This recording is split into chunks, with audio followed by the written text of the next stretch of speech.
Muy bien, muchas gracias, Coco. Buenas noches para todos.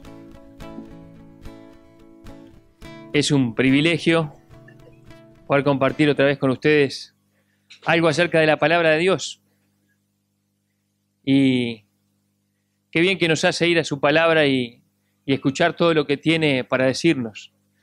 Hoy les propongo una forma un poco distinta, por lo menos a la que yo estoy acostumbrado, con una introducción primero y después ir a leer. Vamos a leer primero hoy la Escritura, la palabra de Dios, y después vamos a estar meditando y pensando en lo que ella nos enseña.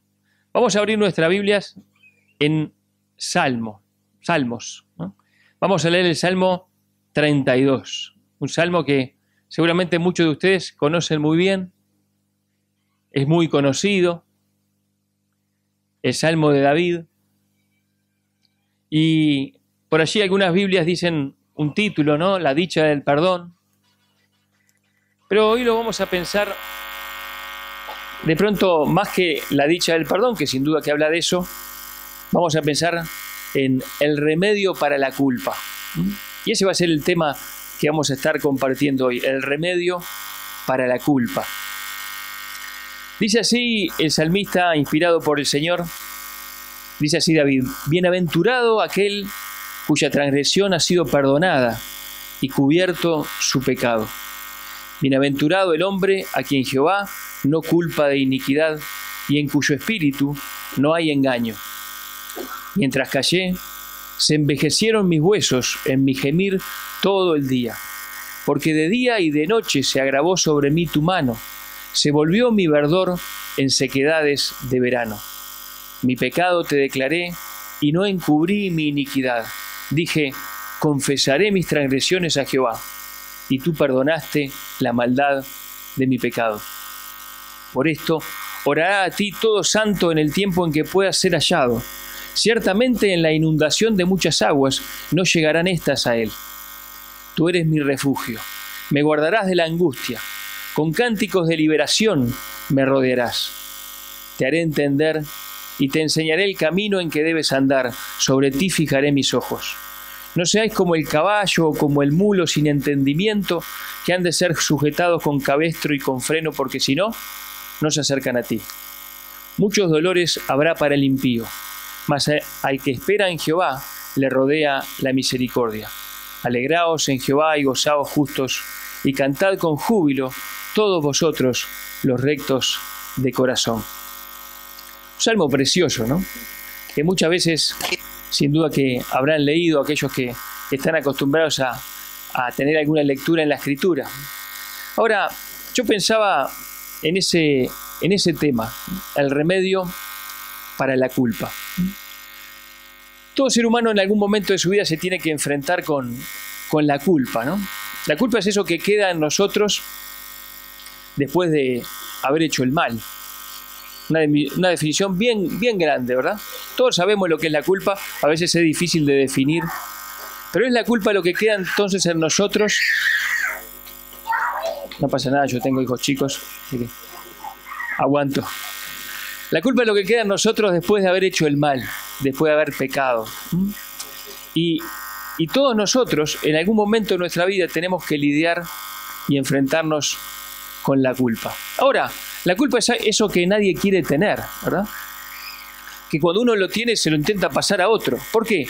Porque si uno tiene la culpa y es consciente de ella, va trabajando en nuestro interior y es como si fuera carcomiendo por dentro. Los seres humanos hemos desarrollado diferentes estrategias para qué hacer con la culpa, con nuestra propia culpabilidad. Muchas de ellas totalmente equivocadas. Hay quienes dicen que el ser humano, el hombre, no es culpable, no es responsable de sus actos, no es culpable. ¿Por qué? Bueno, porque es producto de lo que tiene a su alrededor, de lo que le ha pasado en la vida. Entonces, bueno, como es lo que ha hecho tal persona, este ser humano, en realidad no es directamente culpable porque, bueno, fíjate la crianza que tuvo, fíjate las influencias que tuvo alrededor, la falta de oportunidades, la falta de acceso a tal o cual educación. Todo conspiró y ayudó a que este hombre hiciera esto que hizo. como que, bueno, no es su responsabilidad, entonces no es directamente su culpa. Ahora, si esta idea se llevara a un extremo, los jueces no podrían juzgar a nadie, ¿verdad? Porque cuando uno se sentara en el banquillo de los acusados, todo el resto tendría la culpa, menos el que se sienta en el banquillo, ¿no? Eso sería alguna cosa ridícula, pero de alguna manera los seres humanos a veces pensamos así, ¿no? Y tratamos de echarle la culpa a los demás, ¿no? De lo que yo he hecho. A mis padres, a los que me rodean, ¿no? A los que me precedieron, ¿no? A los que están alrededor mío. Ahora, esto no es una estrategia nueva. Es más, es tan vieja como el ser humano, ¿no? Porque ustedes se acuerdan del huerto de Edén.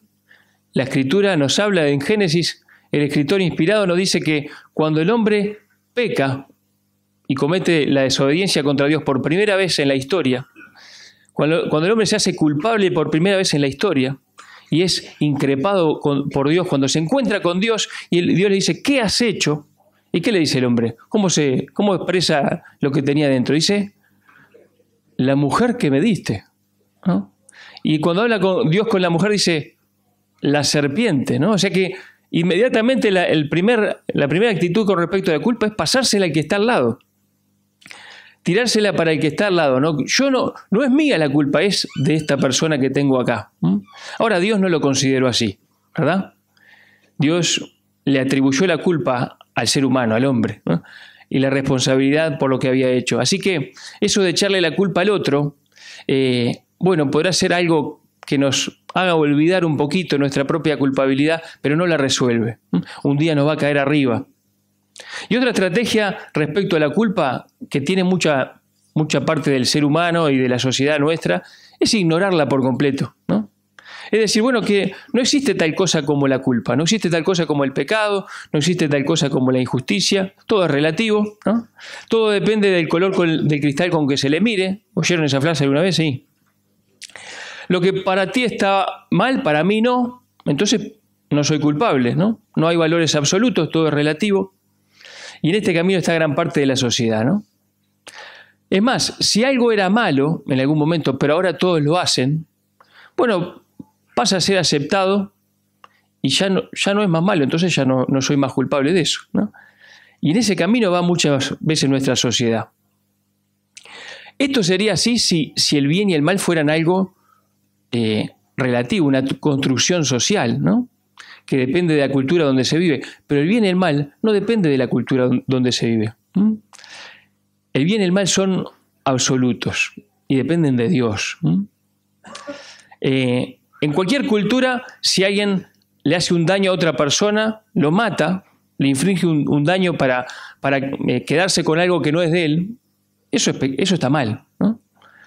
¿Por qué? Porque tenemos algo los seres humanos dentro nuestro que Dios ha puesto, que Romanos capítulo 2 nos cuenta, que se llama la conciencia, ¿no?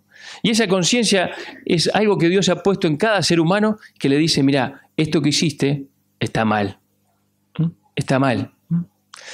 Ahora, lamentablemente también la Escritura nos dice que la conciencia puede ser ignorada, cauterizada, dice, ¿no? Como abolida prácticamente para que no moleste más. Y lamentablemente muchas veces y muchos seres humanos hacen esto, ¿no? La conciencia dice, eso que hiciste está mal, eso de aprovecharte de esa persona está mal, eso que acabas de hacer está mal, pero uno empieza a callarla, hasta que al final su voz es tan tenue que no se escucha, ¿no?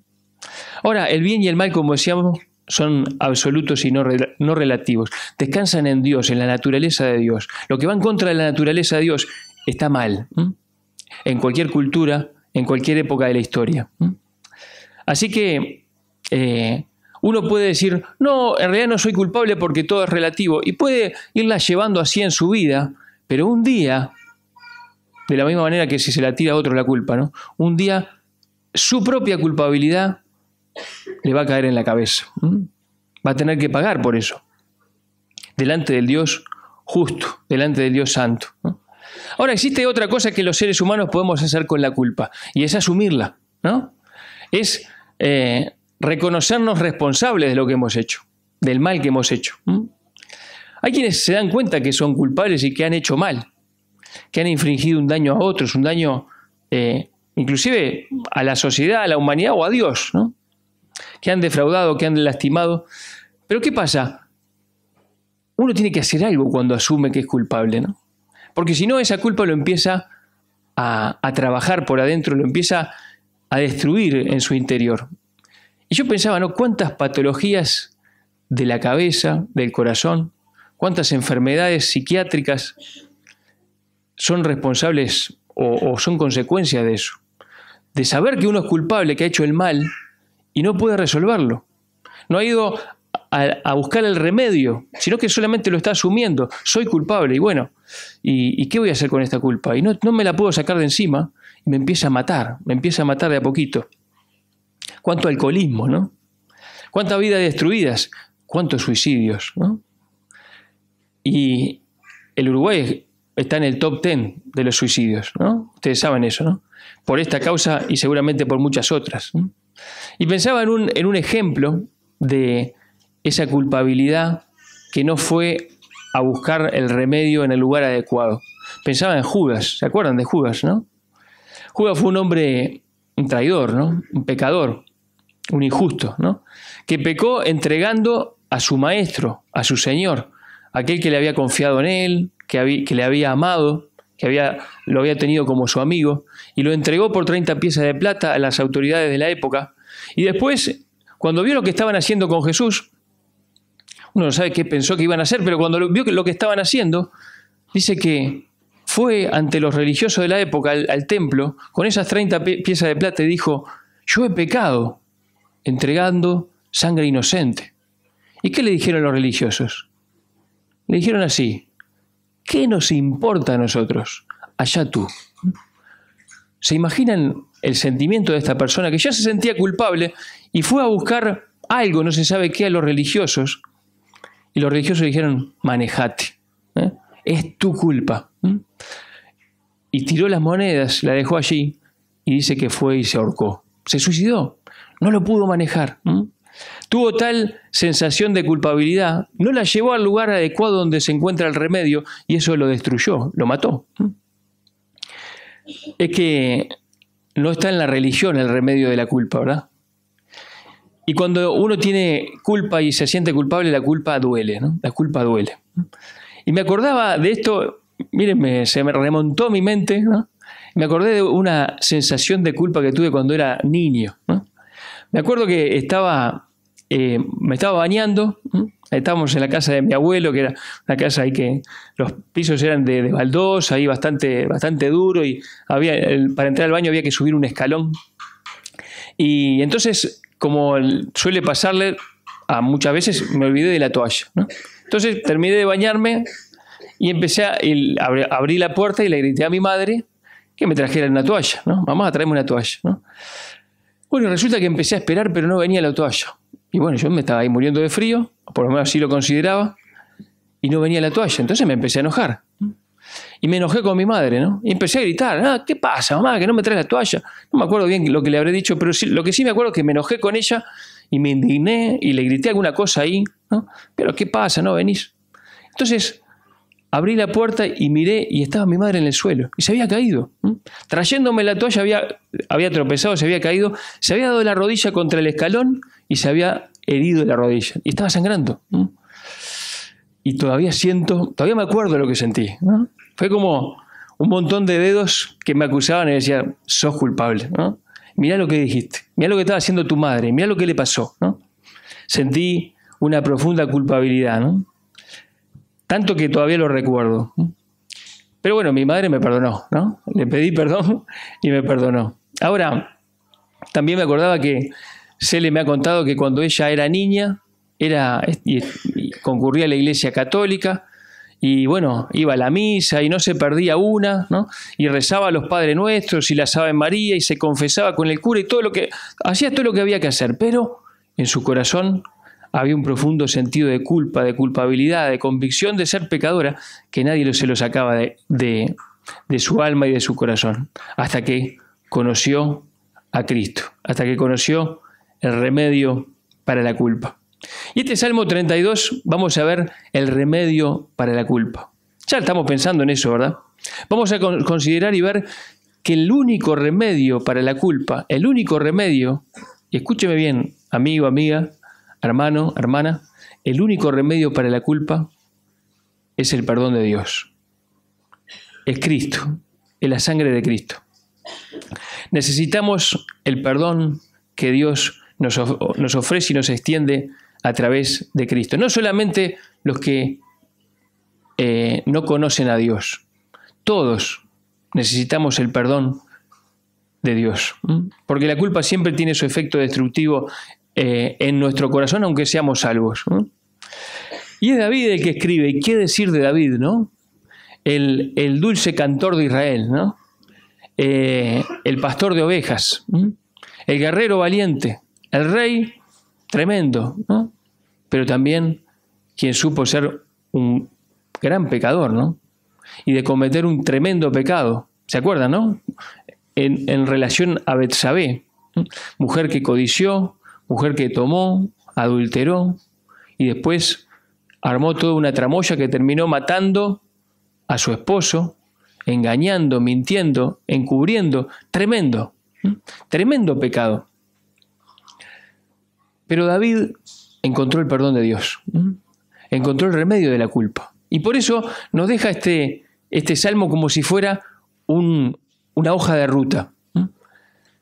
Cualquiera de nosotros que hemos pecado y necesitamos el remedio de la culpa, podemos mirar esta hoja de ruta y ver cómo encontrar el remedio para eso que está en nuestro corazón. Entonces dice David, bienaventurado aquel cuya transgresión ha sido perdonada y cubierto su pecado. Bienaventurado el hombre a quien Jehová no culpa de iniquidad. Primero está hablando de la felicidad. Él había estado muy mal, había pasado muy mal. Se había sentido muy miserable, como nos va a contar ahora.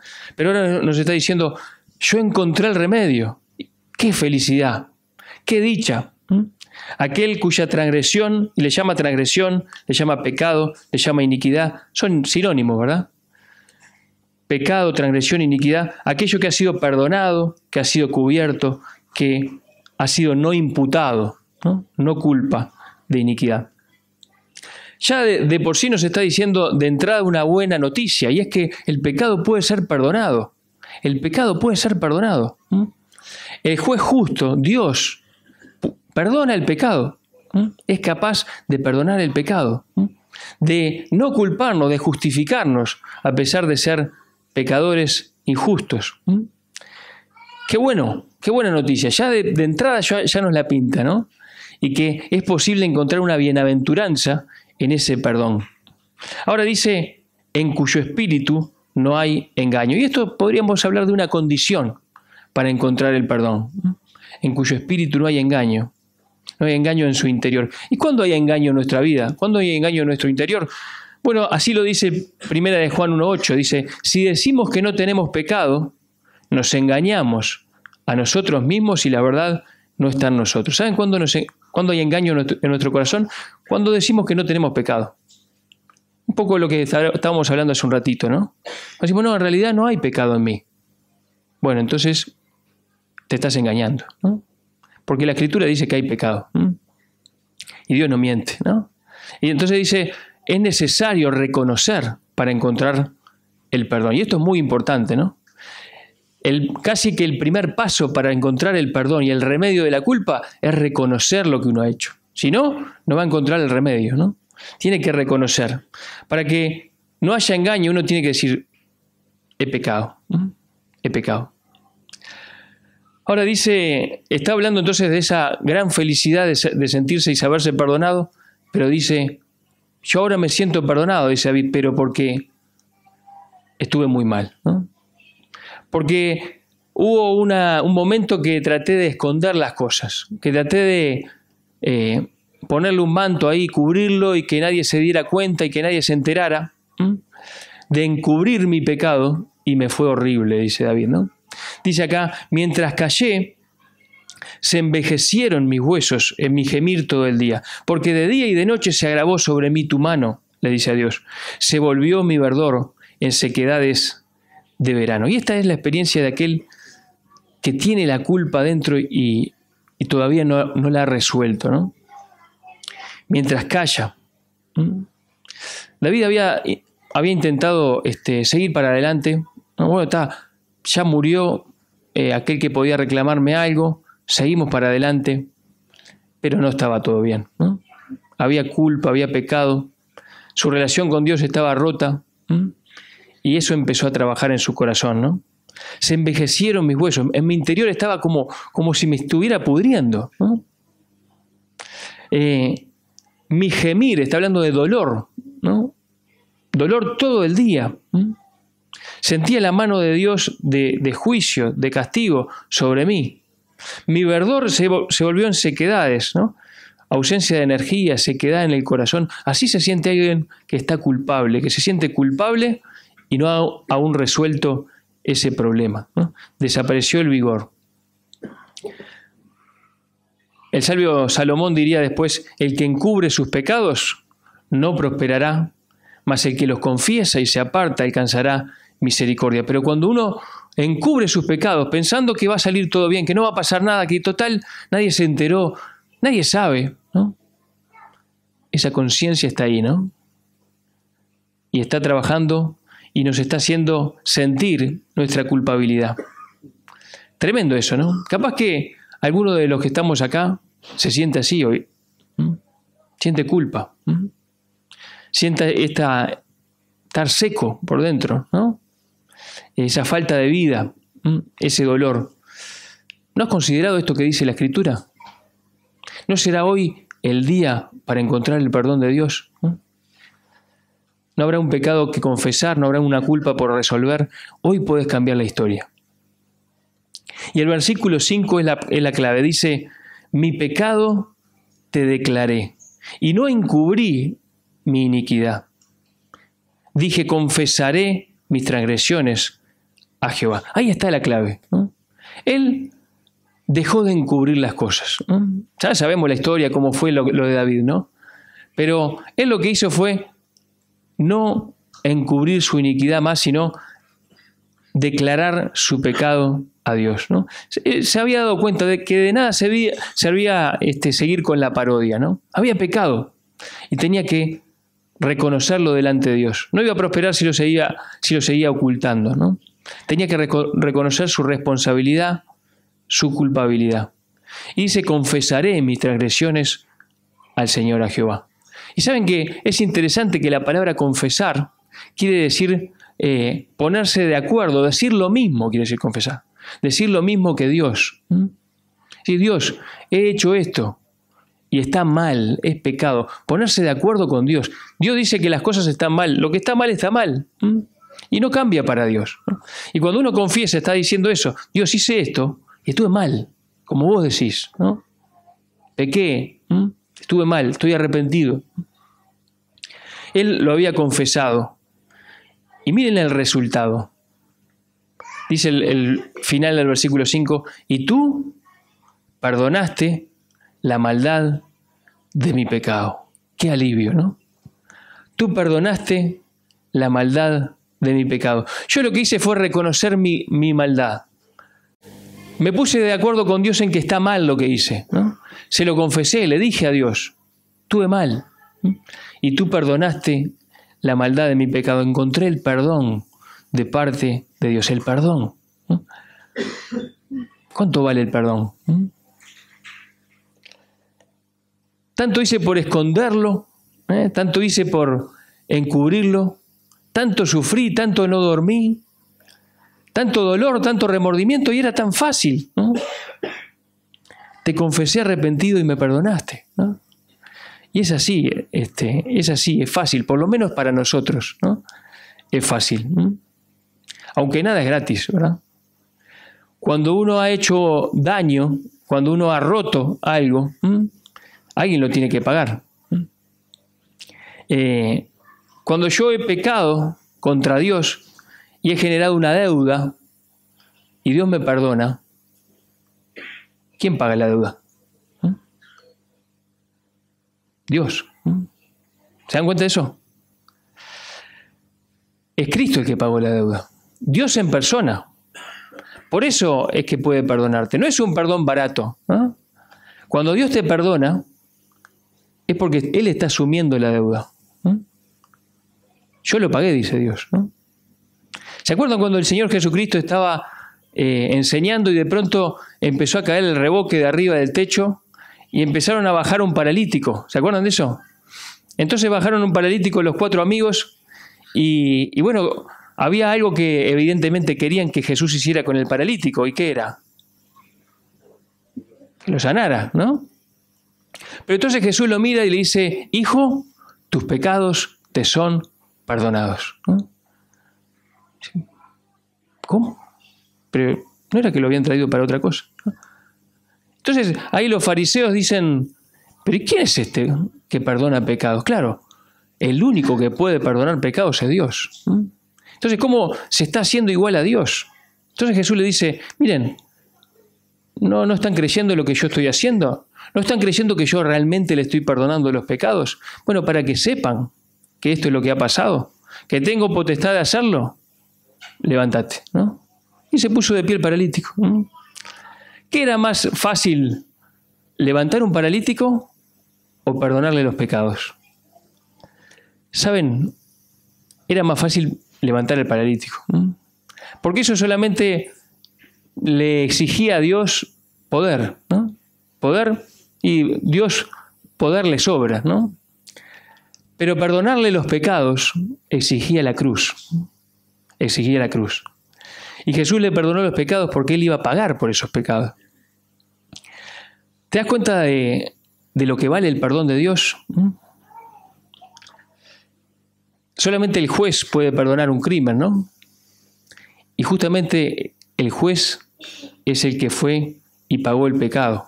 Es el Señor Jesucristo el que va a juzgar un día a todos los que han vivido en este mundo. Es el que vino y el que murió en la cruz. Es tremendo y es cierto, ¿no? Este Señor Jesucristo murió en la cruz por tus pecados y por los míos. Por eso es que Dios te puede perdonar. Por eso es que Dios me puede perdonar. Es gratis para ti, es gratis para mí, pero para Él le costó absolutamente todo, ¿eh?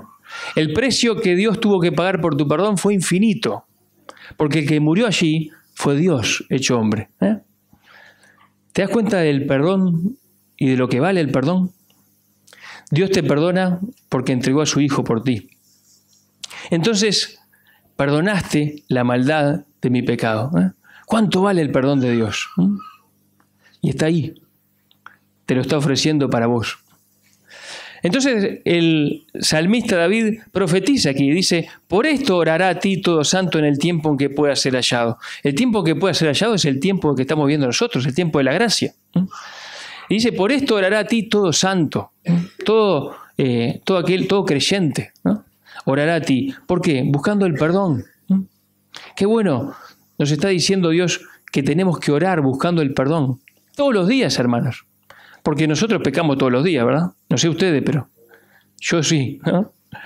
Ahora, tenemos que orar entonces todos los días buscando su perdón. Y Él es amplio en perdonar.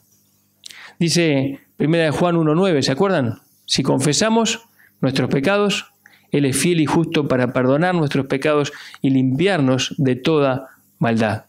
Abogado tenemos para con el Padre a Jesucristo el justo. A cada paso, en la vida diaria, con cuentas cortas, pidiendo perdón, y Él nos está perdonando. Y por eso dice después: ciertamente en la inundación de muchas aguas no llegarán estas a Él. ¿A qué se refiere? Bueno, se refiere a las aguas del juicio en realidad, ¿no? ¿Se acuerdan del diluvio, no? Se refiere a que cuando uno ya ha venido ante Dios y ha pedido el perdón y ha recibido el perdón de Dios, un día va a venir el juicio sobre este mundo y sobre la humanidad, pero no va a llegar aquel que ya recibió el perdón, ¿no? Esas aguas de juicio, ¿no? Por eso dice: tú eres mi refugio, me guardarás de la angustia, con cánticos de liberación me rodearás. ¿De qué nos libera? Nos libera de la ira, ¿verdad? Nos libera del castigo, nos libera de la condenación, ¿no?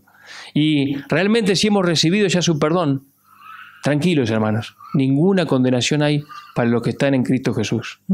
Qué bueno, qué alivio. Ahora sí, por si fuera poco el perdón de Dios y recibirlo, y ese alivio, y esa bienaventuranza, y esa felicidad, dice después Dios: te haré entender, y te enseñaré el camino en que debes andar, sobre ti fijaré mis ojos. Es decir, Dios no solamente te perdona, sino que te dice, bueno, ya hiciste todo mal. Yo pagué por ti en la cruz. Has venido a mí, yo te perdono. Y ahora te voy a enseñar cómo tenés que andar, ¿no? Porque si no, si siguiéramos andando como nos parece, seguiríamos metiendo la pata totalmente y en todo momento. Pero Dios nos dice, te haré entender, te enseñaré el camino en que debes andar, te voy a estar mirando, sobre ti fijaré mis ojos. Qué bueno que es eso, ¿no? Recibimos la guía de Dios, recibimos su entendimiento para saber el camino. Ahora, tenemos que hacer algo para seguirle. Tenemos que ir a Él.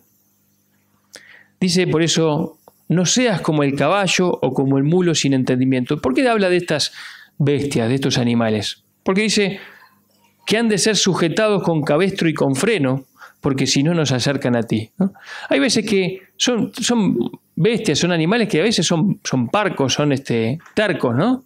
Entonces uno capaz que le quiere alimentar y le quiere dar agua, o le quiere ayudar en algo, o le quiere sanar, pero no, el animal no entiende. Entonces hay que traerlo de arrastros, ¿no? Y Dios nos dice, a vos y a mí nos dice lo mismo, dice, ¿por qué te tengo que traer de arrastros?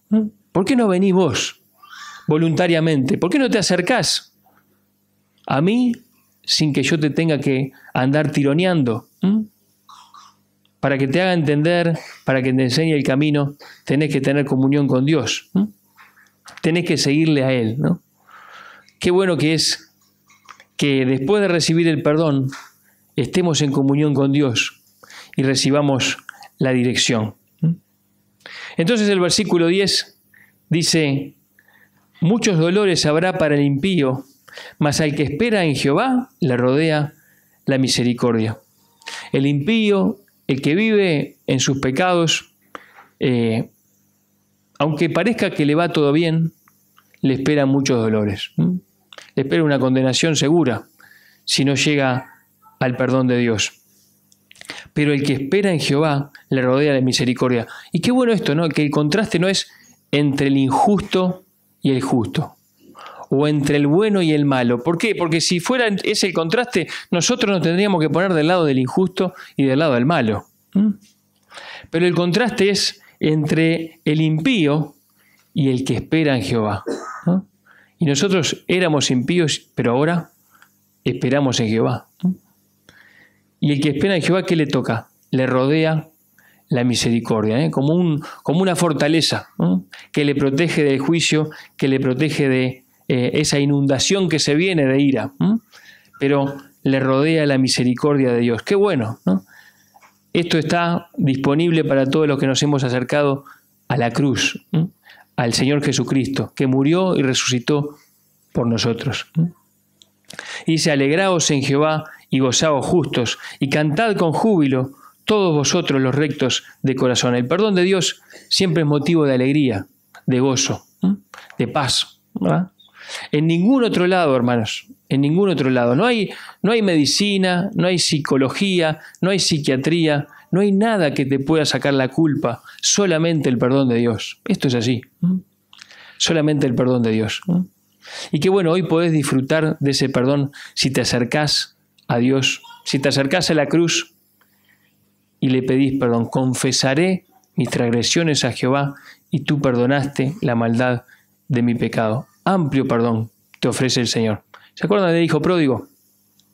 Se fue a la provincia apartada, desperdició todo viviendo perdidamente, y cuando estaba ahí mirando las algarrobas donde comen los cerdos y queriendo comer de ellas, de repente un chispazo en su mente, ¿no? Volvió en sí, dice la Escritura, y dijo, ¿qué estoy haciendo? ¿Qué estoy haciendo acá? Si los jornaleros en la casa de mi padre tienen abundancia de pan y yo volveré. Y le diré a mi padre, Padre, pecado contra el cielo y contra ti. No soy digno de ser llamado tu hijo, hazme como uno de tus jornaleros. Y cuando lo hizo, el padre salió corriendo, lo abrazó, no lo dejó terminar la frase, lo vistió de vuelta, lo calzó, le puso el anillo. Este mi hijo, muerto era y ha resucitado, ¿no? Perdido y es hallado, ¿no? Así es el perdón de Dios, amplio, ¿no? ¿Se acuerdan de Pedro? Negó al Señor 3 veces, ¿no? Pero después fue y lloró amargamente. Y llevó su culpa al que sí podía restaurarla, al que sí podía solucionarla, al que sí era el remedio de la culpa. Y después el Señor Jesús se le aparece y le otorgó el amplio perdón y la restauración. ¿Qué necesitas hoy? ¿Necesitas el perdón de Dios? ¿Necesitas el remedio de la culpa? Dios te extiende su mano de misericordia y te ofrece su perdón. Oramos.